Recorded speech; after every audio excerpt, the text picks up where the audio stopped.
Boa noite a todos. Que a paz de Jesus seja conosco. O padre Henry Scott Holland, por ocasião do falecimento do rei Eduardo VII, no seu discurso, ele traz-nos uma mensagem muito bonita que se multiplicou pela internet. A mensagem, o nome dela chama-se A Morte Não É Nada. A morte não é nada.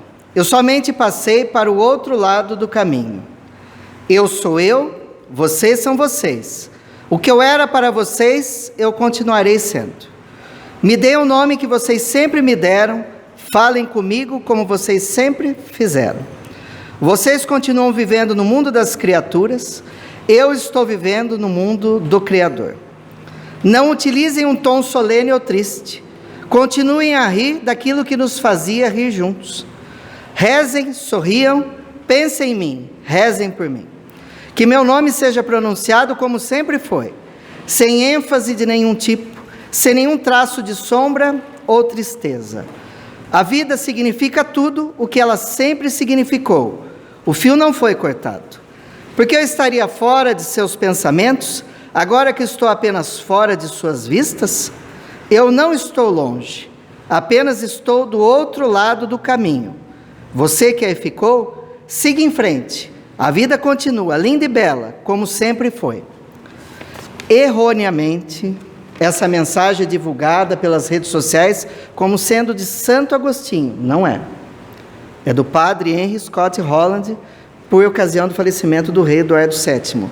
É uma mensagem profunda, maravilhosa, e em total consonância com a ideia espírita, com a ideia cristã, que a morte não é o fim, que a morte é apenas um sono de transição.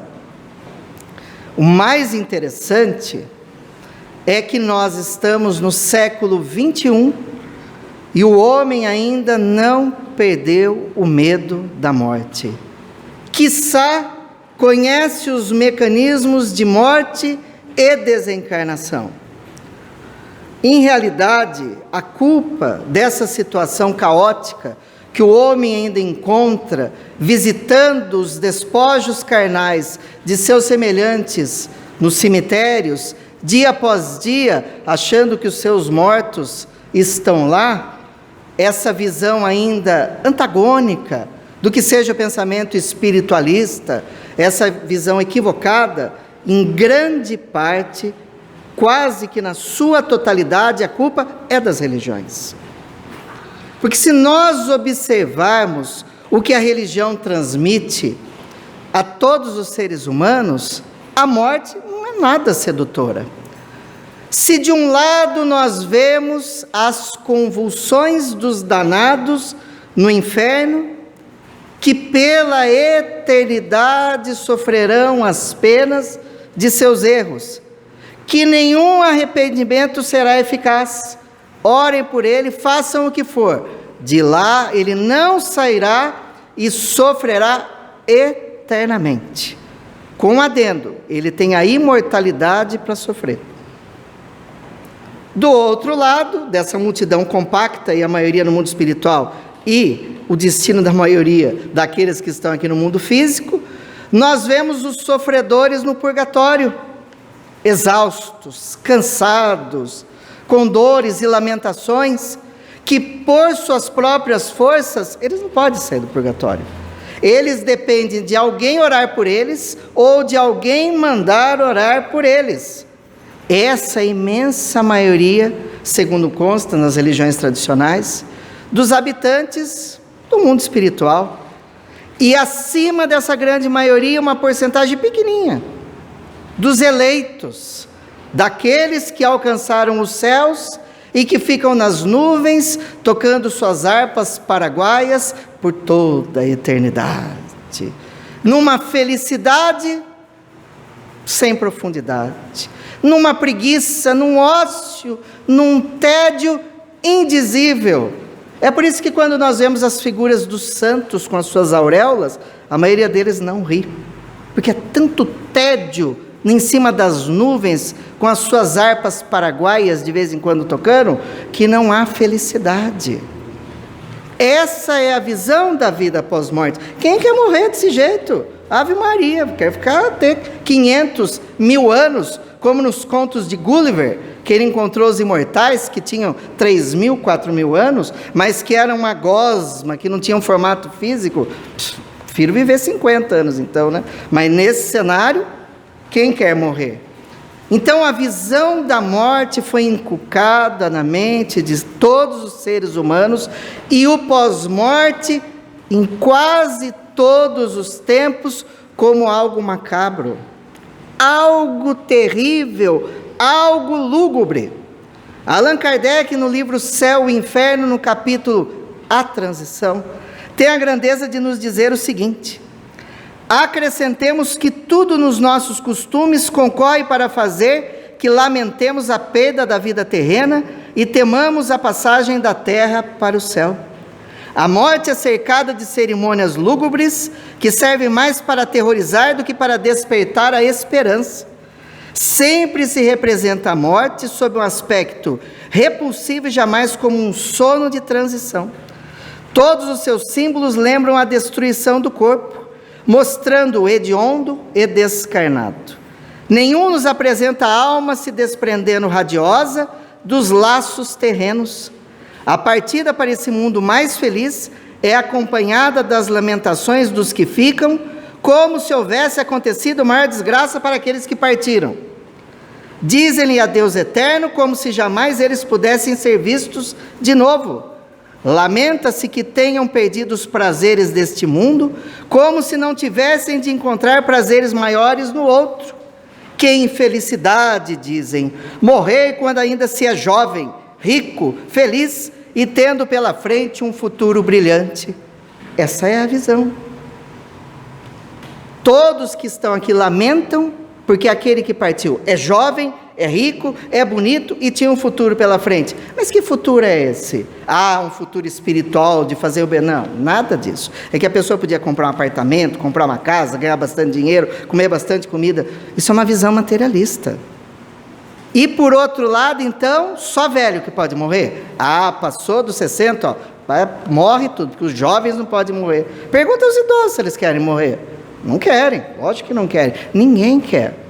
Então é uma visão muito rasa, muito materialista essa. E outra coisa, dizem deixar os prazeres da terra.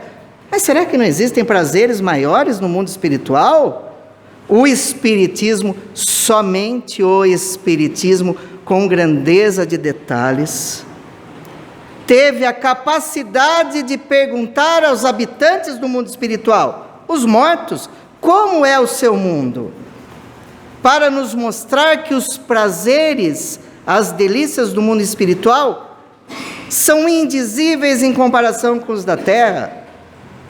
A lamentação dos que ficam, lamenta-se de saudade, mas para aqueles que partem, dependendo de como levou a vida, será muito melhor do que a vida na terra.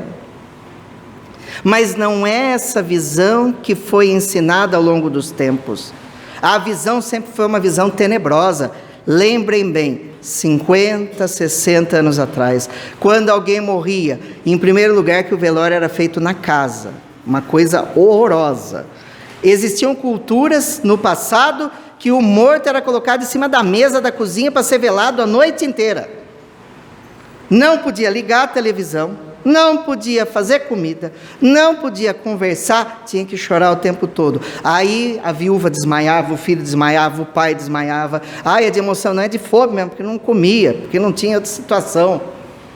E era aquele preto, se vestia de preto, chegava. E olha, se a viúva não chorasse o velório inteiro, ela estava fazendo coisa errada. Eles olhavam e falavam, nossa, não está nem chorando. Tinha que tirar lágrima não sei de onde, porque se não chorasse pelo morto, queria dizer que você não se importava. E para piorar a situação, se contratavam pessoas para chorar, para deixar o velório mais emocionante, as chamadas carpideiras. Elas eram contratadas exclusivamente para chorar nos velórios, para deixar aquele clima horroroso. Apesar que conheço muita gente que chegou no velório e sabe o quê? Já chora, então não precisa nem pagar. Essa aí era de graça mesmo. Mas chorava-se, era um desespero, era um terror. No livro Cazuza, de Viriato Correia, ele conta uma parte que, quando ele era criança, que o livro trata-se da história do autor, do Viriato Correia. Eles adoravam quando morria alguém, porque as crianças se juntavam, os familiares ficavam velando o corpo uma noite inteira, depois o outro dia, avestruz, que sono, que cansaço, eu já passei por isso, né? O morto já não aguenta mais tanta gente, o pessoal lá.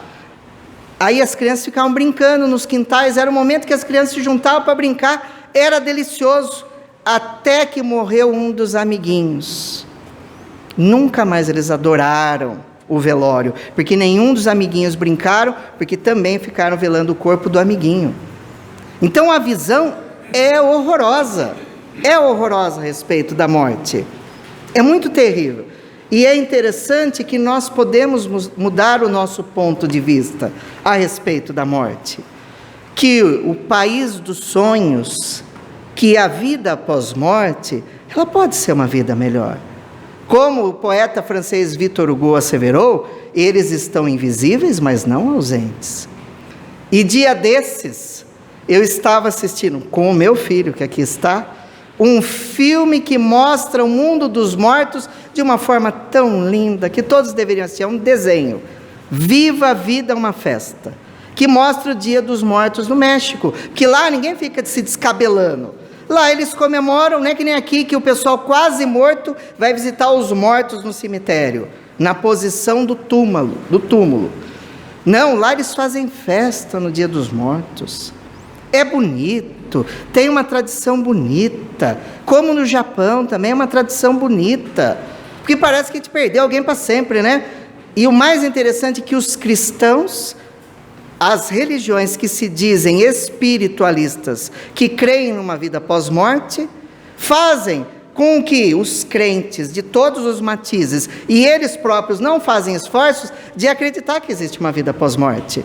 Porque independente do nome que se dê, céu, inferno, purgatório, tártaro, Hades, mundo espiritual, colônia espiritual, o que for, todas acreditam numa vida pós-morte. Todas acreditam.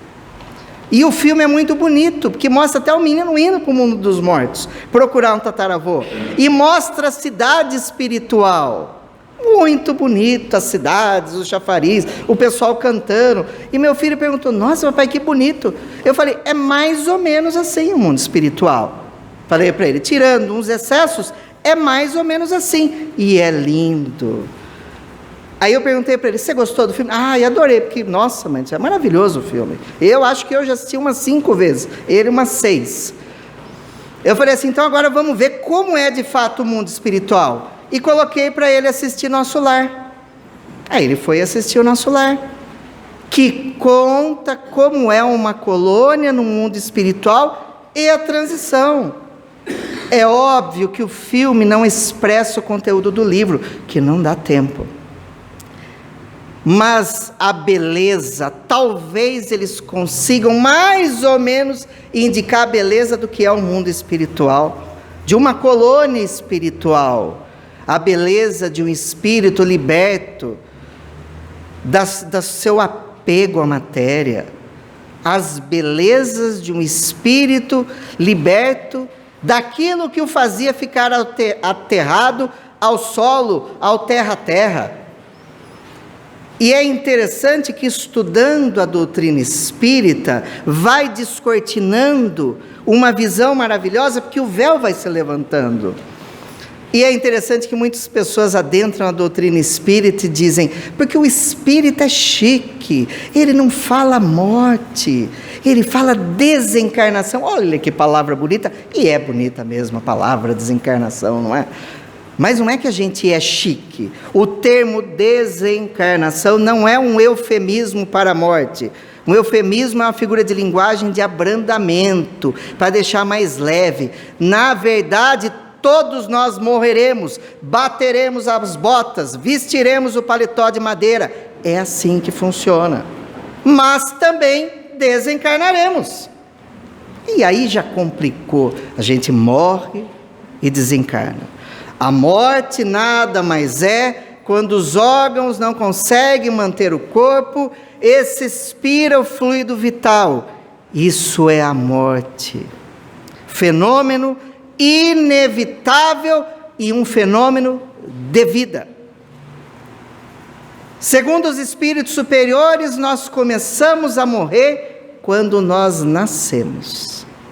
Porque a partir do momento que o bebê começa a respirar pelo seu pulmão, ele começa a gastar os seus subsídios físicos e ele já começa a gastar o seu fluido.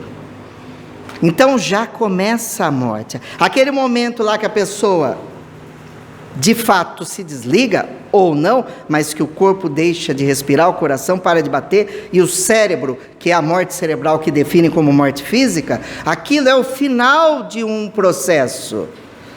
Porque nós gastamos nossos recursos materiais, fluídicos, a vida inteira. A vida inteira nós gastamos. De 7 em 7 anos as nossas células se renovam, para ir suportando a carga para termos mais longevidade. O tempo de vida do ser humano foi durando. Hoje uma pessoa vive mais de 100 anos, com facilidade, porque o nosso corpo físico foi feito para durar cerca de 150 anos. Mas eram necessários situações que o nosso planeta alcançou, mas uma situação específica é determinante para termos mais longevidade. Mente sã.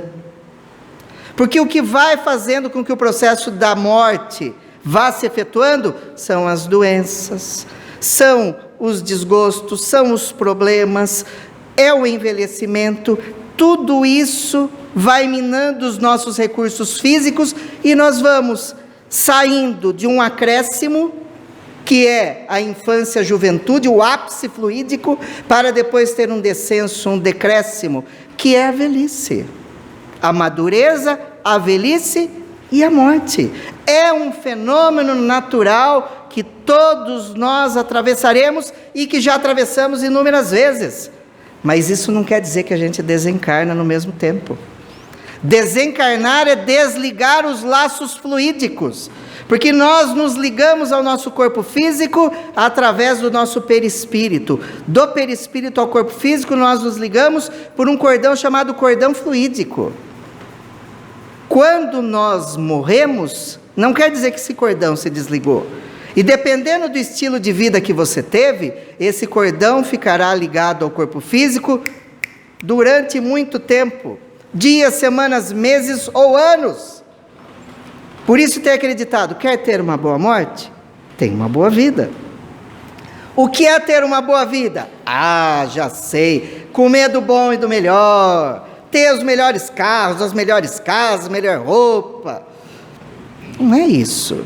Isso é a visão rasa do ser humano que acha que ele vive só do presente.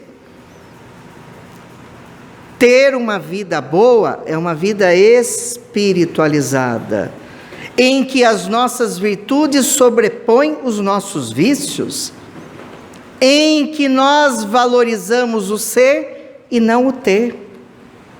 Quando o espírito vivenciou e valorizou mais o ter, quando ele não abriu mão de seus vícios, quando ele desejou ter a posse de bens e de pessoas, quando ele viveu para o corpo, e não o corpo se transformou em um instrumento do espírito, ao desencarnar, os laços estarão ainda numa rigidez que parece um aço. O corpo morre, mas o espírito fica apegado ao corpo. E aí haverá uma perturbação, haverá um sofrimento, o espírito se achará ainda vivo durante muito tempo, e assim por diante. E aí, quando o espírito, o ser, ele tem uma vida boa, equilibrada. Porque ser materialista não é ter bens. Ser materialista é quando os bens têm você. É quando você só se preocupa em ter. O ser espiritualista, ele tem bens, mas ele tem muito mais virtudes. Ele se preocupa com hoje, mas principalmente com amanhã. Ele trabalha por si, pela sua elevação, mas também pela elevação do seu irmão, do seu próximo. Ele sabe que ele não pode passar pela face da terra sem ter feito nada de útil para si e para outrem. Quando esse espírito, esse ser, morre, ele em pouco tempo ele desencarna. Os laços se rompem com facilidade e ele tem pouca ou quase nenhuma perturbação no mundo espiritual. É por isso que nós somos os responsáveis pela nossa felicidade ou infelicidade futura. É por isso que Kardec, numa grandiosidade, no capítulo 7º do livro Céu e Inferno, pouquíssimo lido pelos espíritos, pouquíssimo lido, esse livro traz-nos o conhecimento da vida pós-morte em profundidade, ensinando por que o céu, por que o inferno existe, não existe, o céu dos cristãos, que seria o correto colocar o céu dos católicos, porque aquela visão que se tem de céu, inferno e purgatório, não é a visão do espírita, e o espírita é cristão. É a visão dos católicos, e dos protestantes, e dos semelhantes. O espírita assim não pensa. O espírita tem um pensamento diferente. O céu pagão, o Tártaro, o Hades, do conhecimento da mitologia grega, romana, e ele investiga, ele recebe o depoimento de nada mais, nada menos que 64 espíritos, em situações distintas, para saber qual foi a sua situação no pós-morte. 64 espíritos. É óbvio que ele investigou mais, mas ele pegou os principais, 64, na sua segunda parte. Mas na primeira parte, no capítulo 7º, que ele fala do Código Penal da vida futura. Quais serão o consolo ou as penas no pós-morte que nós iremos passar? Qual será a visão do Espiritismo? Aí, todo aquele que se depara com a morte tem uma dúvida que ela é básica. Para nós é perguntado costumeiramente. E no livro Quem Tem Medo da Morte, de Richard Simonetti, ele explica, a doutrina espírita explica, e é bacana. Do que é melhor morrer? De um infarto ou de uma doença que você fica acamada durante muito tempo? 98% fala, queria morrer do infarto. Pelo menos eu durmo, apago, não sei mais o que aconteceu. É uma ideia tão equivocada, tão equivocada. Porque se você não tem uma certa superioridade, uma certa evolução, um certo desprendimento, quando a pessoa infarta, ela parte para o mundo espiritual sem ter conhecimento que ela estava morrendo. É repentino. E repentinamente ela vai para outro país, o país dos mortos. E quando nós viajamos repentinamente para um país desconhecido, muitas vezes nós não levamos a vestimenta adequada. Vai lá para a Europa, na época do inverno, abaixo de zero, com a roupa tropical que a gente usa no Brasil, morre de frio. Não está acostumado com a alimentação, não está acostumado com os costumes. É o que acontece com a pessoa desavisada, que não se preparou para a morte e de repente, repentinamente, morre e desencarna. Chega no mundo espiritual numa perturbação terrível, acredita-se vivo durante muito tempo. Nos trabalhos mediúnicos nós recebemos costumeiramente esses espíritos sofredores e temos que ter um tato para orientá-los, porque eles perambulam pela casa, tentam conversar com os parentes não respondem, eles ficam chateados, ficam irritados, não sabem o que está acontecendo, e com muito tato a gente vai e fala, meu irmão, o que você acha que aconteceu com você? Eu não sei, morri, morreu, mas eu estou vivo, lógico que continua a vida depois da morte, porque o espírito não vai morrer de novo, pode ficar tranquilo, ele já morreu, ele não é morrível 2 vezes no mundo espiritual. Ele vai ter um choque com a informação, mas ele vai ser esclarecido. Ele vai ser esclarecido. Agora, se você passa por uma doença, um problema crônico, que muitas vezes você fica acamado, ou que você sabe que a morte vai se consumar, você passa pelas 5 fases do luto, da autoria de Elisabeth Kubler-Ross, que é magnífica a tese dela. Uma médica, uma cientista, que escreveu um livro sobre a morte e o morrer. E ela criou uma ciência chamada tanatologia, que é a ciência, o estudo da morte. Magnífico. Pela internet vocês acham o material dela gratuito para estudar. É um material maravilhoso. E ela não é espírita, mas entendeu como funciona a morte e que ela não é uma coisa horrorosa, não é aquela mulher ou homem, não se sabe, com aquele manto e a foice que vai e ceifa a vida das pessoas. Ela entendeu que tem um processo por detrás.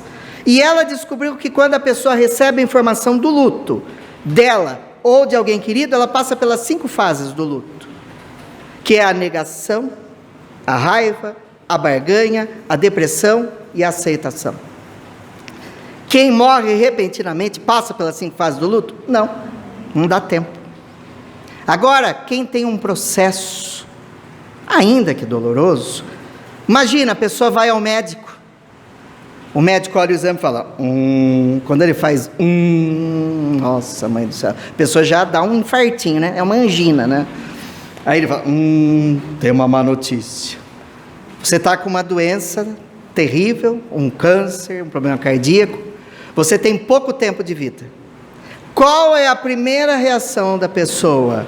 Não é possível, doutor, o senhor deve estar enganado, alguma coisa dá para fazer.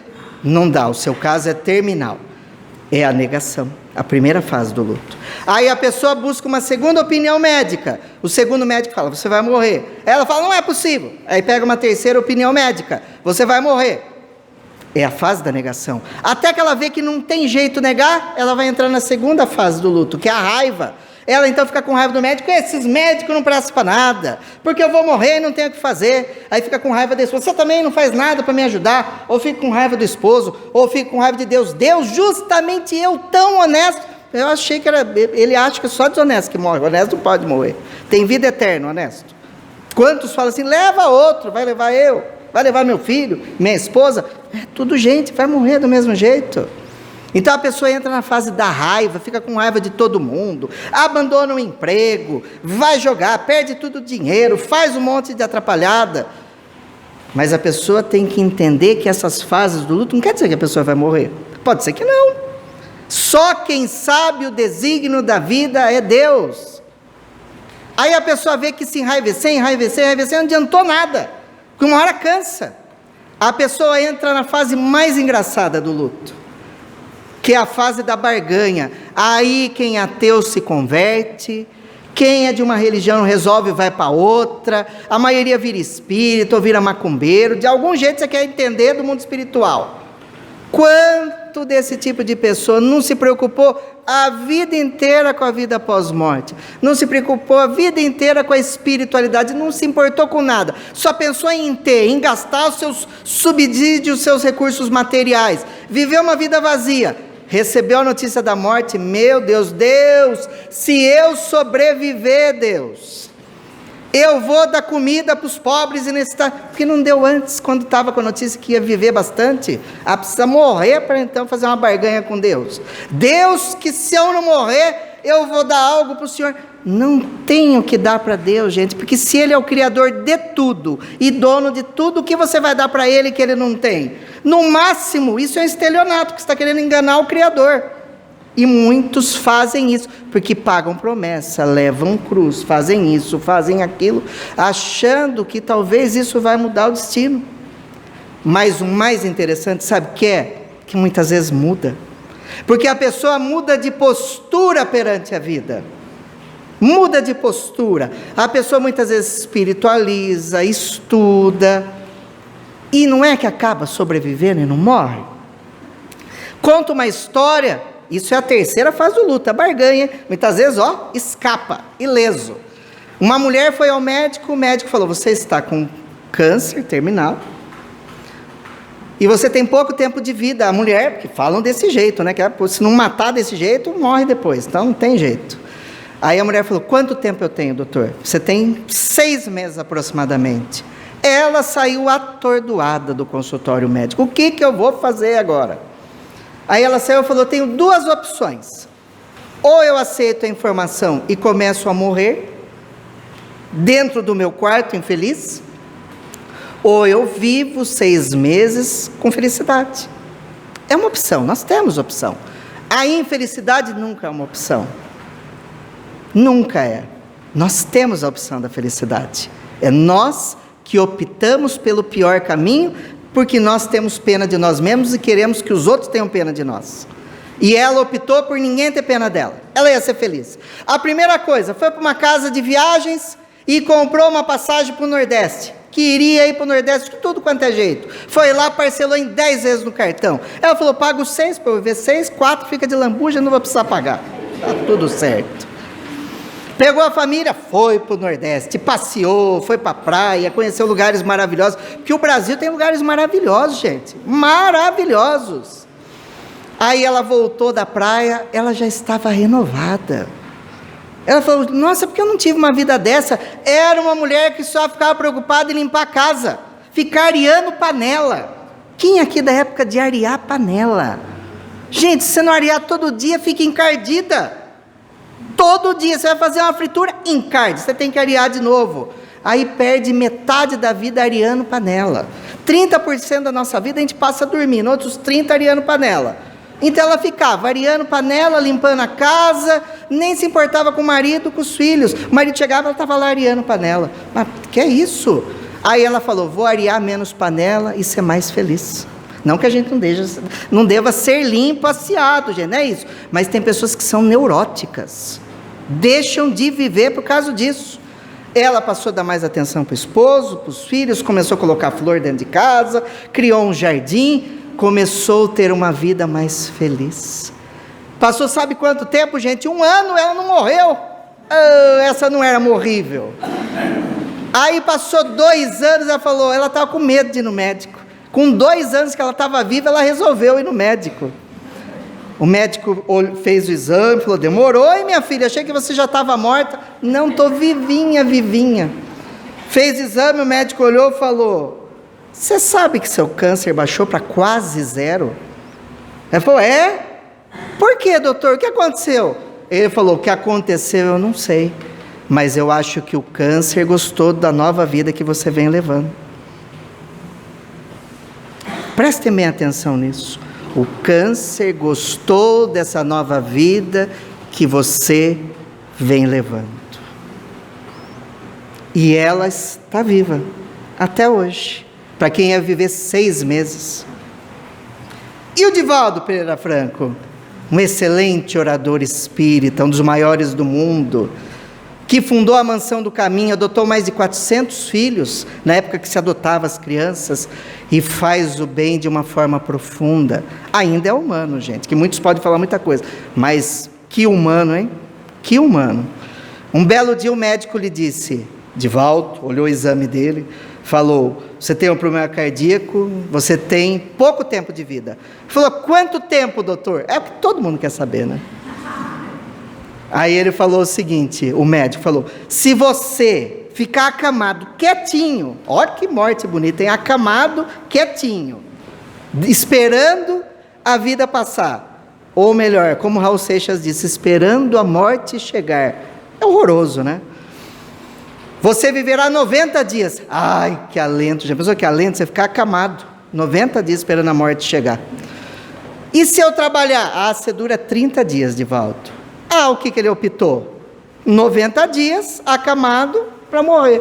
Voltou para casa, era dia de trabalho mediúnico, colocou o pijama, deitou, falou, eu não vou no trabalho mediúnico, vou fazer palestra, vou morrer. Mas é nessas horas que os espíritos superiores são piores que o diabo, gente. Porque eles vêm e atormentam. É uma beleza. Joana de Ângeles aparece na frente da cama. Já pensou você deitadinho de pijama, com o trabalho a fazer? Ela falou, oi, Divaldo, tudo bem? Tudo bem, irmã. O que você está fazendo aí? Ah, minha irmã, estou deitado, eu estou morrendo. Ela falou, Divaldo, tem trabalho, vai para o trabalho. Não, minha irmã, eu estou morrendo. Vai trabalhar, Divaldo.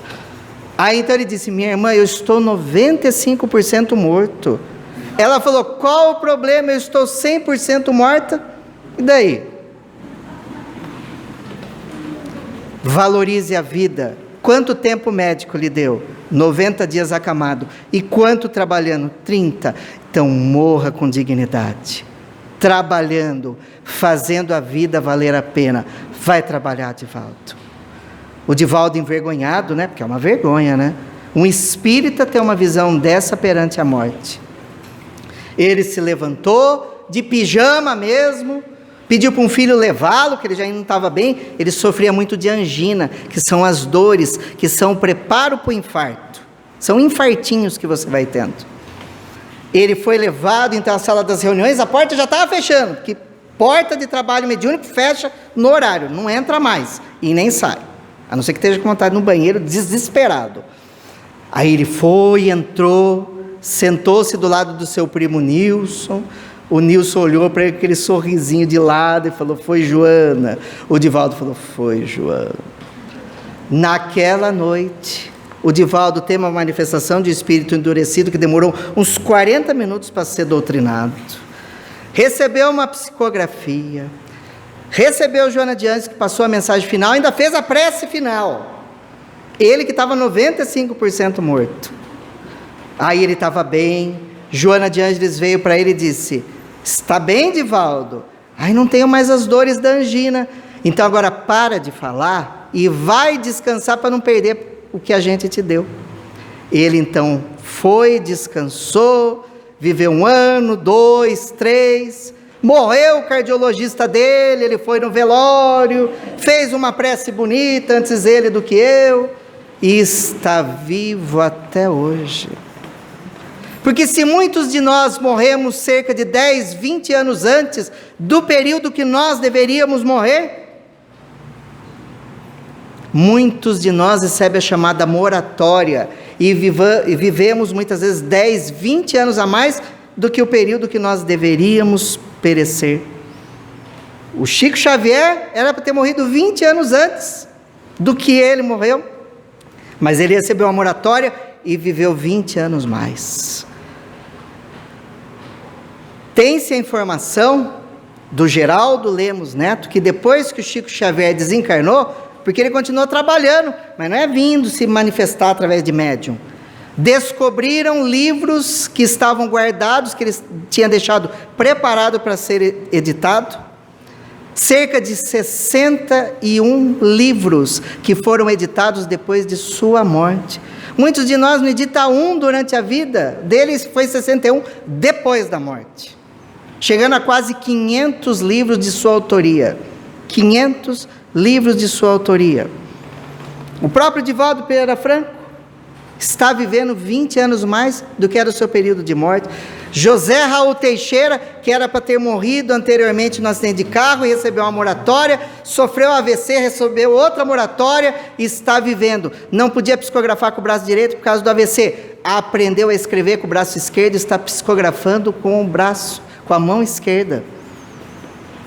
É o período da barganha, gente.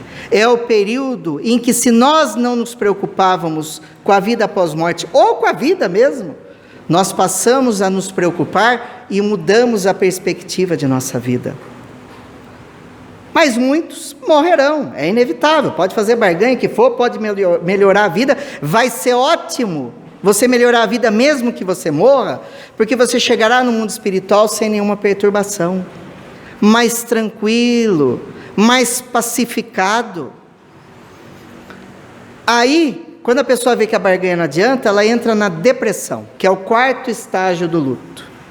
A pessoa se entristece, ela vai para o quarto, ela para de falar com os parentes, com os amigos, ela abandona tudo. Mas mesmo assim, ela vê que mesmo na tristeza, ela vai morrer. Aí ela entra na 5ª fase do luto, que é a aceitação. E assim como Jó disse a Deus, Deus me deu, Deus me tirou. Seja feita a vossa vontade. Aí a pessoa aceita com resignação o seu destino. Então,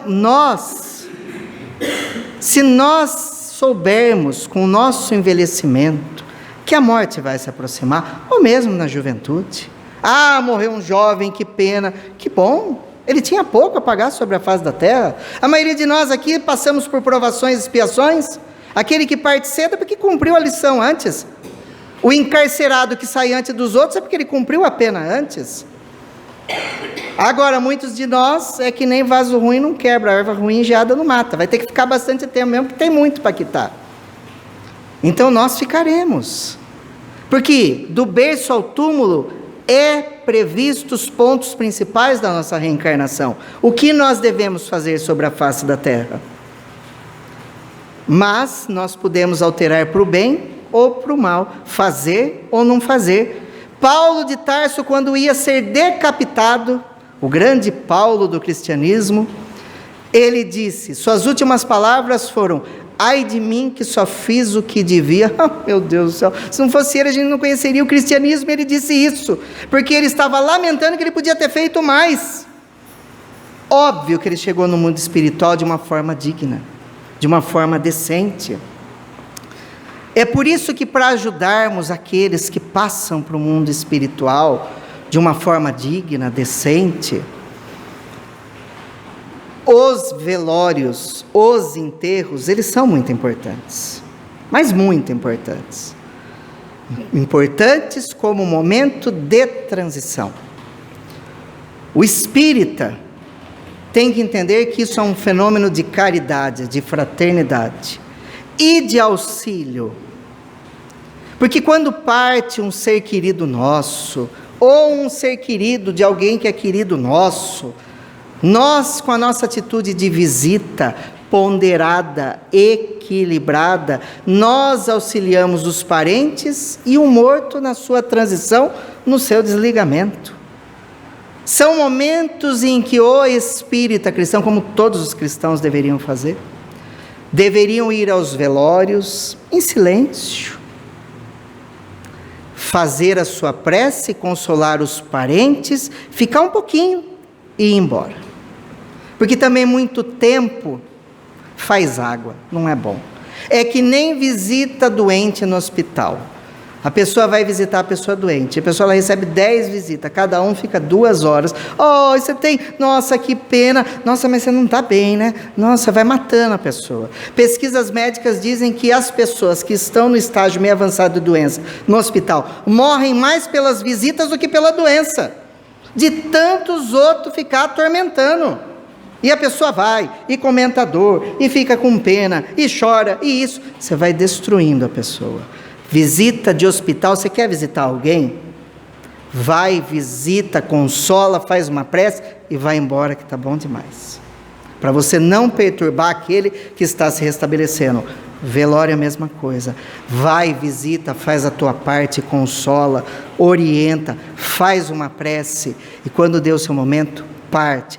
A maioria das pessoas vão para o velório para mostrar sua roupa nova, para ficar reparando na roupa dos outros, para ficar contando piada, para ficar dando risada estentórica. É uma vergonha, é uma vergonha, é um desrespeito. Sofrem profundamente pela morte de outrem, mas fazem piada, num momento que é tão triste para aqueles que têm o seu morto. Deveria-se ter mais respeito, mais carinho, mais prece, verificar aquele como um momento santo, como é o nascimento. Alguém chega no hospital, a hora que um bebê está para nascer, e começa a contar piada, e a gritar, e a rir estentoricamente? Não, porque eles mandam ficar quieto, que é o momento santo. O da morte também. Porque a morte é para quem fica. Para quem está do outro lado, é um novo renascimento no mundo espiritual. Aconteceu um fato comigo que eu achei um absurdo. Eu fui no velório da filha de um vizinho meu. A mãe estava acabada, o pai devia estar bem dopado. Eu e minha esposa fomos, visitamos, fizemos nossa prece e conversamos um pouco. Chegou um momento em que eles são católicos. Um grupo da Igreja Universal chegou no cemitério para fazer uma visita nas salas e fazer uma prece, que é um ato maravilhoso, louvável. Chegou na sala dessas pessoas que eu fui visitar, e eles perguntaram para a mãe da falecida: nós podemos fazer uma prece? Ela disse: pode. Quando eles se postaram para fazer a prece, uns 15 da sala foram embora. Porque eles eram católicos, imagina que eles iam poder ouvir a prece de um evangélico. Isso é um absurdo, gente. Isso é um absurdo. Então quer dizer que a prece deles vale menos do que a sua? Vamos falar a verdade, eles fazem mais prece do que o católico, né? Muito mais, muito mais. Todos os caminhos nos levam a Deus. Todo auxílio é bem-vindo. Até quando nós vamos permitir as diferenças de raças, de crença, de opiniões, vigirem e irem para o lado bélico, da violência, do descaso, da ingratidão? Eu achei aquilo um absurdo. Eu espírita, minha esposa espírita, ficamos felizes com a prece. Eles fizeram a prece em 3 minutos, foram embora e auxiliaram, e muito, porque luzes safirinas no momento da prece deles desciam do alto, auxiliando o desligamento da falecida. Por que não? Por que não? Por isso nós temos que ter decência em nossa vida, entendermos que somos todos irmãos, e que o mundo não se faz de uma opinião, mas de diversas que formam uma verdade. E Kardec tem a grandeza, para finalizar esse assunto, de falar do Código Penal da vida futura, porque daí é a vida futura. E o mais interessante é que esse item do capítulo 7º tem 33 tópicos, 33, explicando a situação do morto na vida após morte. E é lógico que eu falar os 33 agora. É mentira, gente, não vou falar os 33 agora. Senão os que não morreram já vão morrer. Mas Kardec, no final do 33º, ele faz um resumo dos 33 itens. Quem puder, céu e inferno, leiam os 33. É maravilhoso. Quem não sabe como é a vida após morte, vai aprender. E vai verificar que é vida após a vida. Essa é a verdade. Kardec, então, nos 3 itens principais, para saber qual vai ser o seu futuro no pós-morte, diz o seguinte: o sofrimento é inerente à imperfeição. Ou seja, quanto mais você for imperfeito, mais sofrimento você terá.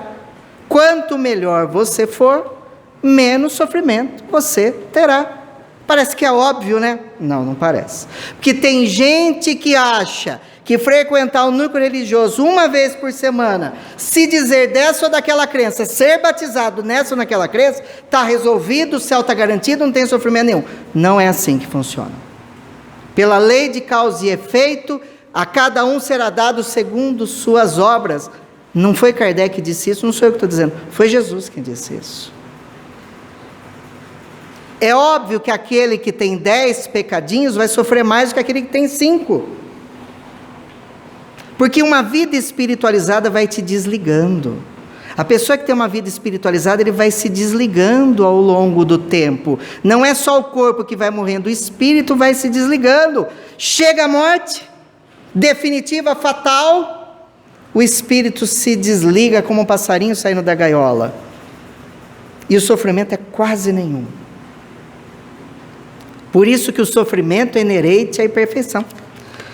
Toda imperfeição, item 2, e toda falta que dela decorre, trazem o seu próprio castigo nas suas consequências naturais e inevitáveis, como a doença decorre dos excessos, o tédio da ociosidade, sem que haja necessidade de uma condenação especial para cada falta e cada indivíduo. Esse item, esse parágrafo é maravilhoso, gente.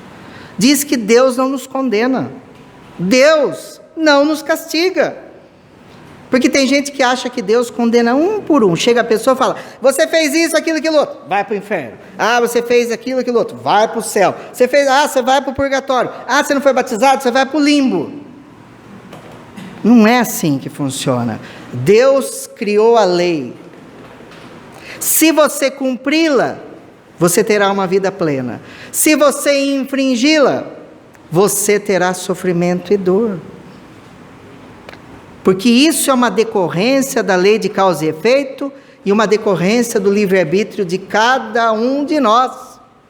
Ainda que Deus e o mundo espiritual fazem de tudo para amenizar as penas que ocasionamos para nós mesmos, através de moratórias, através de perdões, que muitos de nós, à semelhança da parábola que Jesus contou do homem que devia 10.000 moedas e precisou pagar só 10, estava resolvido, muitas vezes nós pagamos uma partezinha de nossa dívida e está resolvido o problema. Então, cabe a cada um de nós obter a felicidade aqui e a felicidade no mundo espiritual. Ou a infelicidade aqui e a infelicidade no mundo espiritual. E o último item: todo homem, podendo corrigir as suas imperfeições pela sua própria vontade, pode poupar-se os males que delas decorrem e assegurar a sua felicidade futura. O homem é artífice do seu bem e do seu mal.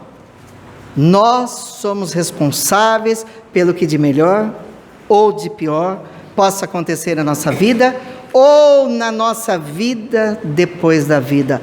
A morte não é um fim. Nós iremos para o outro lado do caminho. Mas como chegaremos do outro lado do caminho? Nós podemos ter uma morte digna. Tem morte digna? Muitas. Imagina quando a pessoa entra naquele momento final, naquela angústia, que a pessoa parece que ela está enlouquecendo, que ela começa a chamar pai, chamar mãe, seres que faleceram. Aquele é um fenômeno de desprendimento. Como ele está mais no mundo espiritual que no mundo físico, ele começa a vir os espíritos que vieram buscá-lo. É maravilhoso isso, gente. Imagina, vinha uma esposa, vinha um filho, vinha um pai, vinha uma mãe te buscar para você ir para o mundo espiritual bem recebido. Se para aqueles que aqui estão há choro e sofrimento normal, que pena que você se foi. Para aqueles que estão do outro lado ou recebendo, dizem: que bom que você veio, estávamos te esperando há algum tempo. Por isso que tem um ditado, um provérbio japonês que diz: quando tu nasceste, todos sorriam, apenas tu choravas. Vivas de tal modo que quando tu morreres, todos chorem, apenas tu sorrias. Assim deve ser a vida, assim deve ser. Nós fazemos falta, porque fizemos a diferença na face da terra. Aquelas pessoas que vão no cemitério, a pessoa está indo no cemitério e pergunta: o que você vai fazer? Vou visitar meu filho. Mas ele está morando lá no cemitério? Não, ele morreu. Então o seu filho não está lá. Você vai visitar os despojos. Ninguém vai visitar pai, mãe e filho no cemitério. Os nossos mortos não estão lá. Eles estão no mundo espiritual. E ao pensarmos neles, os evocamos para a nossa presença, que fustiga o nosso coração e acalma a nossa alma. Para finalizar, gente, conta que um casal era muito feliz e tinha uma filha de 5 anos. De repente, aquele homem arranjou uma amante. E conversa vai, conversa vem, ele começou a abandonar o lar. Um belo dia ele chegou para a esposa e falou: vou embora de casa. E pediu o divórcio para a esposa. E foi embora morar com a amante. A filha, que era muito apegada ao pai, começou a murchar como uma flor. O pai era o herói da menina. Ela o amava. O pai sempre dizia para a menina: filha, se alguém te fizer um mal e você não puder perdoar, pelo menos desculpe. E ela sempre guardou isso na cabeça e sentia a falta do pai. Então o pai, para evitar que a filha sofresse, começou a passar os fins de semana na casa. Aí depois ele começou a jantar na casa. Aí depois ele começou a almoçar na casa. De repente ele voltou ao lar. Arrependeu do que fez, porque todos nós estamos sujeitos ao erro e todos nós podemos reparar as nossas faltas. A esposa perdoou e voltou para o lar. Estava tudo feliz, mas não durou muito tempo. Passaram-se algum tempo, a menina não voltou da escola. Procuraram bombeiro, polícia, hospital, não a encontraram. 3 dias depois, crianças encontraram a menina despedaçada, morta, no meio do mato, próximo da casa. Foi um sofrimento terrível. Prenderam a assassina. Levaram para a delegacia. A assassina era ex-amante do pai. Perguntaram: por que você fez isso? Ela disse: não me arrependo e faria 1000 vezes, porque ela tirou tudo que eu amava, ele. O pai ficou transtornado, queria decepar as mãos, queria enforcar a mulher. A mãe ficou transtornada. Sofreram 1, 2 anos com a perda. E como foi? Até que descobriram um homem santo em Uberaba, que sanava as dores e consolava os corações, Francisco Cândido Xavier. Foram visitá-lo para ver se recebia algum consolo. Chegaram lá na casa espírita da prece, aquela multidão, aquela fila para receber a psicografia do Chico, a mensagem dos mortos. E o Chico chegou, era aquele alvoroço, era aquela felicidade. A mãe não se conteve, no meio da fila levantou a mão e falou: Chico, Chico, assassinaram minha filha. O Chico se desprendeu do bolo, se aproximou dela, tocou na sua mão e disse: filha, sua filha não morreu. Ela está viva e está aqui agora. Fica tranquila, que Jesus está conosco. E eles entraram então para a sala das psicografias, e horas depois a menina manda uma carta através das mãos santas de Chico Xavier dizendo: papai e mamãe, estou viva, a morte não existe, estou bem aqui no mundo espiritual. A vovó Júlia me recebeu e começou a tomar conta de mim. Se eu tive algum sofrimento, alguma dor, se fizeram alguma coisa para mim, eu não senti nada, mamãe, porque eu só adormeci e acordei aqui nos braços da vovó Júlia. A tia Patrícia está então substituindo você, mamãe, como minha segunda mamãe. Cuida de mim, me ajuda a aprender o que me falta, me ajudou a escrever essa cartinha. E quero dizer a você, mamãe, eu estou viva, estou bem. E a você, papai, quero dizer o seguinte: se você não puder desculpar aquela que fez mal para mim, pelo menos, se você não puder perdoar aquela que fez mal para mim, pelo menos desculpe. E finalizou a carta. Eles então, o casal, disse a Divaldo Pereira Franco: sabe, Divaldo, nós ainda não conseguimos perdoar, mas estamos tentando desculpar e estamos levando a nossa vida em frente, porque de fato a morte não existe. Muito obrigado a todos, que Deus os abençoe.